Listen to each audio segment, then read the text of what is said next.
70-80 দশকের দাপুটে নায়িকা। শুধু তাই নয়, ঢাকায় চলচ্চিত্র থেকে মাথা তুলে দাঁড়িয়ে আন্তর্জাতিক অঙ্গনে পরিচিতি পাওয়া তারকাদের মাঝে উজ্জ্বল নাম ফরিদা আক্তার পপি। তবে এই নামে তিনি পরিচিত নন, তার খ্যাতি ববিতা নামে। নিজের সময়ের নায়িকাদের ছাপিয়ে নিজেকে একজন শক্তিশালী ও পরিণত অভিনেত্রী হিসেবে প্রমাণ করেছেন বহুবার। 70 দশকের এই অভিনেত্রী রূপে বুঁদ হননি এমন সিনেমাপ্রেমী পাওয়ার দায়ে। ক্যারিয়ারে অসংখ্য হিট সিনেমা উপহার দিয়েছেন তিনি। অভিনেত্রীর সিনেমাগুলো এখনও দাগ কেটে আছে দর্শকদের মনে। চলচ্চিত্রে ববিতার যাত্রা শিশু শিল্পী হিসেবে জহির রায়হানের সংসার সিনেমায় অভিনয়ের মাধ্যমে। এরপর জহির রায়হান পরিচালিত শেষ পর্যন্ত সিনেমায় নায়িকা হিসেবে নায়ক রাজ রাজ্জাকের বিপরীতে অভিনয় করেন। সিনেমাটি 1969 সালের 14 আগস্ট মুক্তি পায়।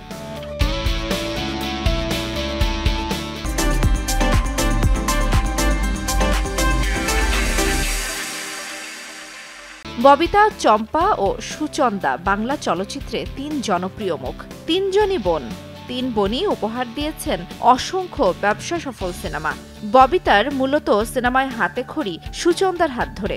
সিনেমা পাগল এই অভিনেত্রী ভালো গল্পের সিনেমা পেলে বিনা পয়সায়ও কাজ করেছেন।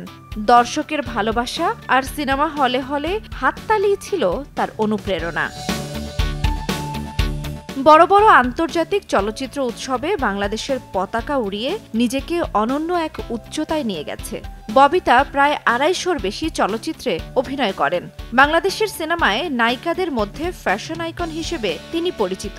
পরপর 3 বার জাতীয় চলচ্চিত্র পুরস্কারের পাশাপাশি আজীবন সম্মাননা পাওয়া অভিনেত্রী ববিতা সর্বশেষ নার্গিস আক্তারের পুত্র এখন পয়সাওয়ালা সিনেমায় অভিনয় করেছিলেন।